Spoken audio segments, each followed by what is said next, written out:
నమస్తే, నేను సిరి.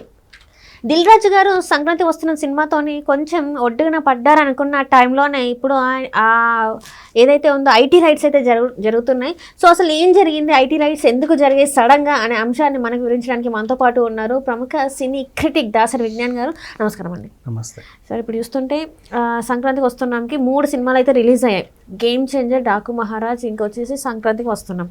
అయితే గేమ్ చేంజర్ సినిమా అనేది అయిపోయింది. డాకు మహారాజ్ ఇంకా సంక్రాంతి వస్తున్న సినిమాలు అయితే నడుస్తున్నాయి బాగానే, కలెక్షన్స్ పరంగా కూడా బాగా. అసలు సంక్రాంతి వస్తున్నాం అయితే వేరే లెవెల్ అనే చెప్పుకోవాలి. ఈ సంతోషం పడుతున్న టైంలో దిల్ రాజు గారి ఇంటి పైన ఐటీ రైట్స్, ఈ వార్త ఇవాళ చాలా వరకు చర్చనీయాంశమైంది. అట్లనే తేజస్వి గారిని కూడా, అంటే దిల్ రాజు గారి వైఫ్ని కూడా బ్యాంక్ తీసుకెళ్లి లాకర్లలో ఏమున్నాయని చూపెట్టాలని కూడా అక్కడికి తీసుకెళ్ళడం కూడా జరిగిందని చెప్పేసి మనకి చూస్తున్నాం. అసలు ఏం జరిగింది, ఎందుకు ఈ ఐటీ రైట్స్ సడన్గా నిర్వహించారు? అసలు బేసిక్గా చాలా బిజినెస్లు ఉంటాయి ప్రపంచం మొత్తంలో, చాలా పరిశ్రమలు ఉన్నాయి. అగ్రికల్చరు, రోడ్వేస్, రైల్వేస్, అంటే రెవెన్యూ వచ్చే అంశాలు. అండ్ ఏ పరిశ్రమ అన్నా తీసుకో, small scale industries or large scale industries, ఉక్కు పరిశ్రమ తీసుకో, బొగ్గు పరిశ్రమ తీసుకో, ఏమైనా తీసుకో. ఈ సంవత్సరం మా లాభాలు 500 కోట్లు, ఈ సంవత్సరం మా లాభాలు 200 కోట్లు. ఇన్ కేసు లాభాలు వస్తే, ఒకవేళ నష్టాల గురించి మనకు వద్దులే. ఈ సంవత్సరం ఇప్పుడు స్టీల్ ప్లాంట్, ఈ సంవత్సరం మా ఆదాయం 143 కోట్లు.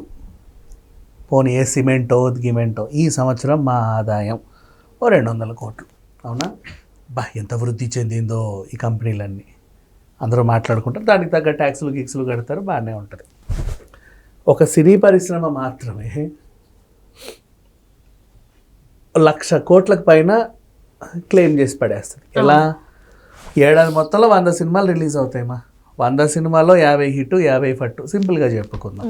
ఆ 50 హిట్టుల్లో ఏరా బాబు ఎంతెంత హిట్ అయ్యాయి, ఎంతెంత వసూలు చేశాయంటే ఎవడు 200 కోట్లకు తగ్గైతే చెప్పడం. 250 crores, 350 crores, 500 crores within 3 days, 2 days, 1 day.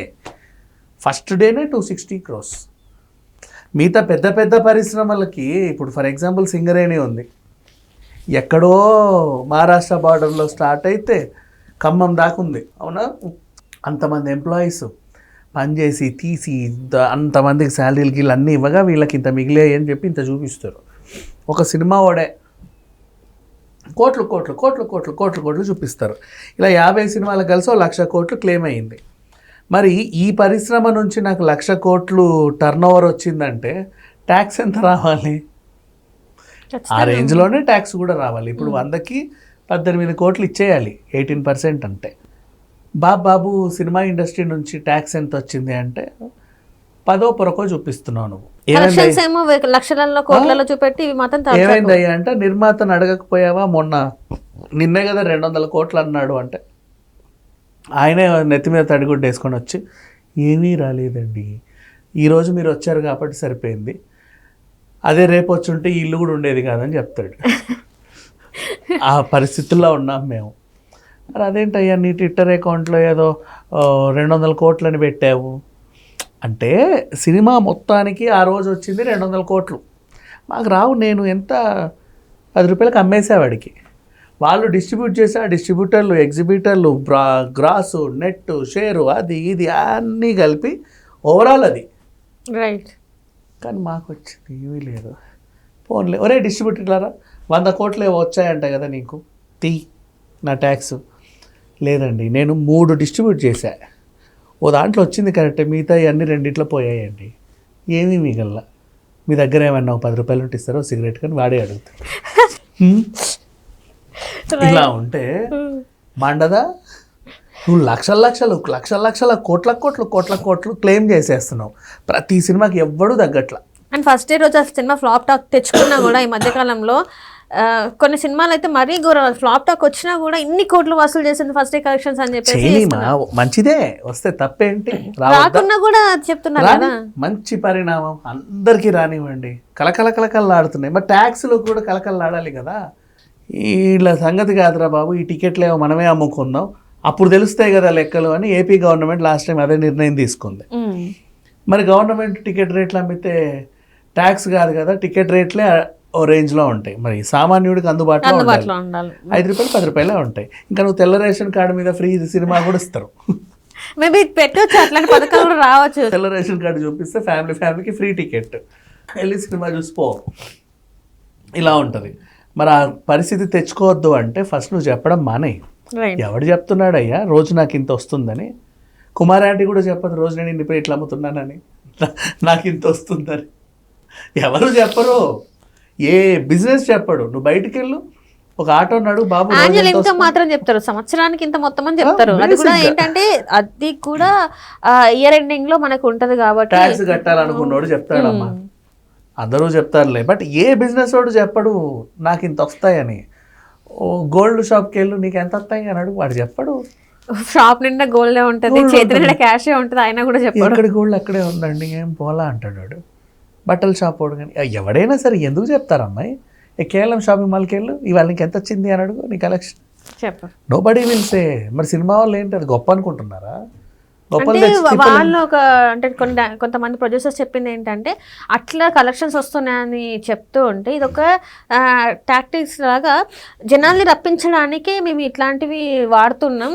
మేము చెప్పేది మీరు నమ్మండి నమ్మకపోండి, అందులో నిజం ఉంటుందని గ్యారంటీ లేదు, అది మీ ఇష్టం, నమ్మి వచ్చడం అది మీ ఇష్టం అన్నట్టుగా మాట్లాడారు. ఇప్పుడు ఏం చేస్తారు అంటే మరి ఐటీ వాళ్ళు కూడా వస్తారు, నిజమో కాదా చూద్దామని. మరి దుప్పట్లు దులిపితే తెలిస్తే కదా, వాడు ఇంటింటికి వచ్చి దుప్పట్లు దులుపుతూ ఉంటారు. ఎందుకు వస్తున్నావు, మా దగ్గర ఏం లేవని చెప్పాం కానీ నువ్వే ఉన్నాయని చెప్పావు అందుకే వస్తున్నాం. అది వేరండి. అప్పుడప్పుడు మేము అలా చెప్తాం, అప్పుడప్పుడు ఇలా చెప్తాం, అప్పుడప్పుడు తంతారు పట్టుకొని వినరు ఎవరు. చెప్పకూడదు అలా బేసికల్లీ. సో నువ్వు పొంతం లేని సమాధానాలు చెప్తే గవర్నమెంటే అమ్ముతా అంటది. ఆ పరిస్థితి రాకుండా ఉండాలనుకుంటే అట్లీస్ట్ ఐటీ వాళ్ళన్నా వస్తారు. ఆ పరిస్థితి రాకుండా అంటే చెప్పడం అనే కలెక్షన్లు చెప్ప. దిల్ రాజు పైనే కాకుండా మైత్రి మూవీ మేకర్స్ ప్రొడ్యూసర్స్ మీద కూడా పడింది కదా. చేశారు మా మైత్రి వాళ్ళకంటే నేను క్లారిటీ ఇస్తాను. ఎందుకు చెప్పనా, మేము ఇన్ని థియేటర్లలో రిలీజ్ చేస్తున్నామని థియేటర్ల లెక్క చెప్పారు ఓకే ఫస్టే, అవునా? మాకు ప్రీ బిజినెస్ ఇంత అయింది అని లెక్కలు చెప్పారు.